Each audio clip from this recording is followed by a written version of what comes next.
हर हर महादेव। शिव भक्तों, शिव पुराण कथा का श्रवण करने से पहले चैनल को सब्सक्राइब करना ना भूलें। आओ कथा का आरंभ करते हैं। देश काल, पात्र और दान आदि का विचार। ऋषियों ने कहा, समस्त पदार्थों के ज्ञाताओं में श्रेष्ठ सूत जी, अब आप क्रमशः देश काल आदि का वर्णन करें। सूत जी बोले, महर्षियों, देवयज्ञ आदि कर्मों में अपना शुद्ध ग्रह समान फल देने वाला होता है, अर्थात अपने घर में किए हुए देव यज्ञ आदि शास्त्रोक्त फल को सम मात्रा में देने वाले होते हैं। गौशाला का स्थान घर की अपेक्षा 10 गुना फल देता है। जलाशय का तट उससे भी 10 गुना महत्व रखता है तथा जहाँ बेल, तुलसी एवं पीपल वृक्ष का मूल निकट हो, वह स्थान जलाशय के तट से भी 10 गुना फल देने वाला होता है। देवालय को उससे भी 10 गुने महत्व का स्थान जानना चाहिए। देवालय से भी 10 गुना महत्व रखता है तीर्थ भूमि का तट। उससे 10 गुना श्रेष्ठ है नदी का किनारा और उससे 10 गुना उत्कृष्ट है तीर्थ नदी का तट और उससे भी 10 गुना महत्व रखता है सप्त गंगा नामक नदियों का तीर्थ। गंगा, गोदावरी, कावेरी, ताम्रपर्णी, सिंधु, सरयू और नर्मदा, इन 7 नदियों को सप्तगंगा कहा गया है। समुद्र के तट का स्थान इनसे भी 10 गुना पवित्र माना गया है और पर्वत के शिखर का प्रदेश समुद्र तट से भी 10 गुना पावन है। सबसे अधिक महत्व का वह स्थान जानना चाहिए जहां मन लग जाए। यहाँ तक देश का वर्णन हुआ। अब काल का तारतम्य बताया जाता है। सतयुग में यज्ञ, दान आदि कर्म पूर्ण फल देने वाले होते हैं, ऐसा जानना चाहिए।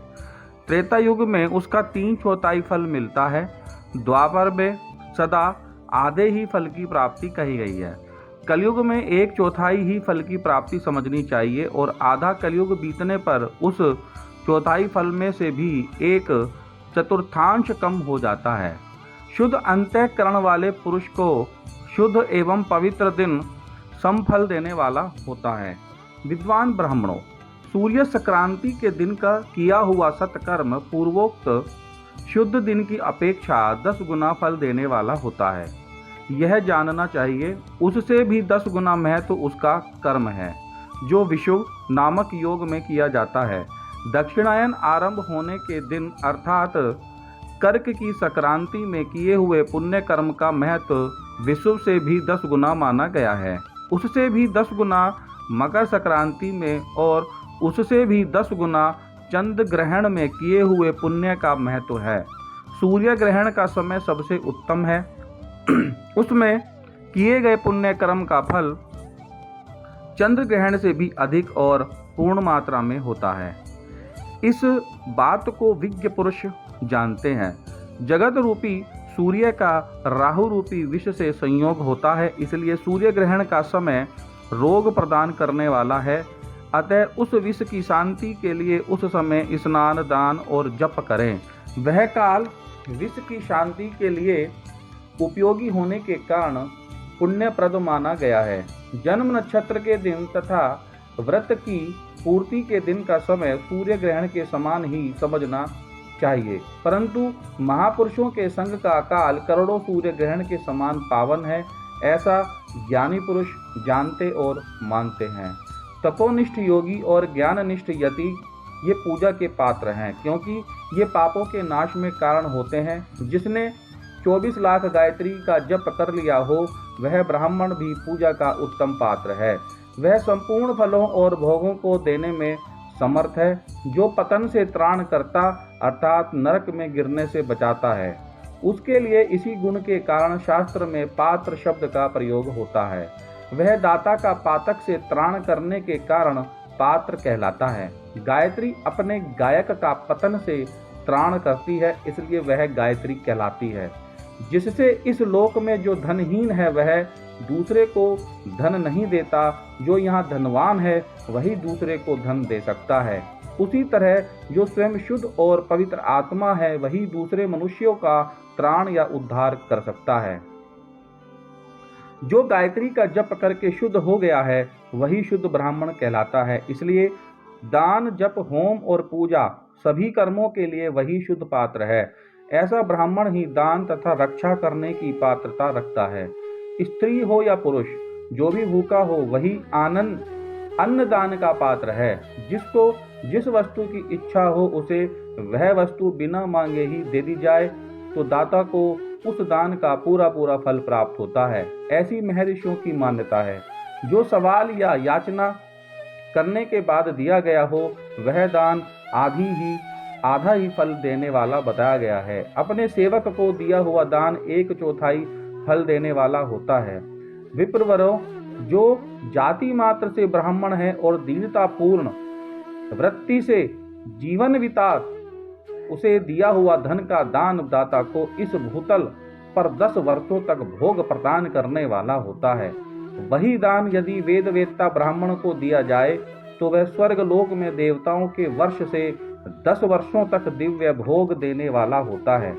शील और उच्च वृत्ति से लाया हुआ और गुरु दक्षिणा में प्राप्त हुआ अन्न धन शुद्ध द्रव्य कहलाता है। उसका दान दाता को पूर्ण फल देने वाला बताया गया है। क्षत्रियों का शौर्य से कमाया हुआ, वैश्यों का व्यापार से आया हुआ और शूद्रों का सेवा वृत्ति से प्राप्त किया हुआ धन भी उत्तम द्रव्य कहलाता है।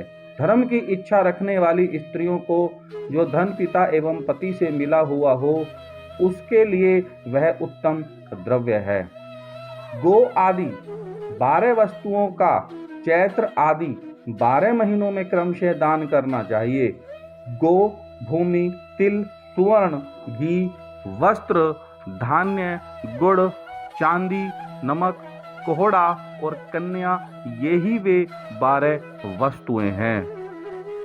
इनमें गोदान से कायिक, वाचिक और मानसिक पापों का निवारण तथा कायिक आदि पुण्य कर्मों की पुष्टि होती है। ब्राह्मणों, भूमि का दान इहलोक और परलोक में प्रतिष्ठा यानी आश्रय की प्राप्ति कराने वाला है। तिल का दान बलवर्धक एवं मृत्यु का निवारक होता है। सुवर्ण का दान जठरा अग्नि को बढ़ाने वाला तथा वीर्यदायक है। घी का दान पुष्टिकारक होता है। वस्त्र का दान आयु की वृद्धि कराने वाला है, ऐसा जानना चाहिए।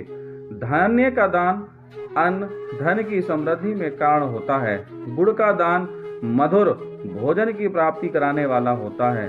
चांदी के दान से वीर्य की वृद्धि होती है। लवण का दान षड्रस भोजन की प्राप्ति कराता है। सब प्रकार का दान सारी समृद्धि की सिद्धि के लिए होता है। विज्ञ पुरुष कुष्मांड के दान को पुष्टिदायक मानते हैं। कन्या का दान आजीवन भोग देने वाला कहा गया है। ब्राह्मणों, वह लोक और परलोक में भी संपूर्ण भोगों की प्राप्ति कराने वाला है। विद्वान पुरुष को चाहिए कि जिन वस्तुओं से श्रवण आदि इंद्रियों की तृप्ति होती है उनका सदा दान करें। श्रोत्र आदि 10 इंद्रियों के जो शब्द आदि 10 विषय हैं उनका दान किया जाए तो वे भोगों की प्राप्ति कराते हैं तथा दिशा आदि इंद्रिय देवताओं को संतुष्ट करते हैं। वेद और शास्त्र को गुरुमुख से ग्रहण करके गुरु के उपदेश से अथवा स्वयं ही बोध प्राप्त करने के पश्चात जो बुद्धि का यह निश्चय होता है कि कर्मों का फल अवश्य मिलता है, इसी को उच्च कोटि की आस्तिकता कहते हैं। भाई बंधु अथवा राजा के भय से जो आस्तिकता बुद्धि या श्रद्धा होती है वह कनिष्ठ श्रेणी की आस्तिकता है जो सर्वथा दरिद्र है। इसलिए जिसके पास सभी वस्तुओं का अभाव है वह वाणी अथवा कर्म यानी शरीर द्वारा यजन करे। मंत्र, स्तोत्र और जप आदि को वाणी द्वारा किया गया यजन समझना चाहिए तथा तीर्थ यात्रा और व्रत आदि को विद्वान पुरुष शारीरिक यजन मानते हैं। जिस किसी भी उपाय से थोड़ा हो या बहुत देवता अर्पण बुद्धि से जो कुछ भी दिया अथवा किया जाए वह दान या सत्कर्म भोगों की प्राप्ति कराने में समर्थ होता है। तपस्या और दान ये 2 कर्म मनुष्य को सदा करने चाहिए तथा ऐसे ग्रह का दान करना चाहिए जो अपने वर्ण यानी चमक दमक या सफाई और गुण सुख सुविधा से सुशोभित हो। बुद्धिमान पुरुष देवताओं की तृप्ति के लिए जो कुछ देते हैं वह अतिशय मात्रा में और सब प्रकार के भोग प्रदान करने वाला होता है। उस दान से विद्वान पुरुष इहलोक और परलोक में उत्तम जन्म और सदा सुलभ होने वाला भोग पाता है। ईश्वरा अर्पण बुद्धि से यज्ञ दान आदि कर्म करके मनुष्य मोक्ष फल का भागी होता है। श्री शिवाय नमस्तुभ्यं। शिव भक्तों, आगे की कथा का श्रवण हम अगली वीडियो में करेंगे। तब तक के लिए हर हर महादेव।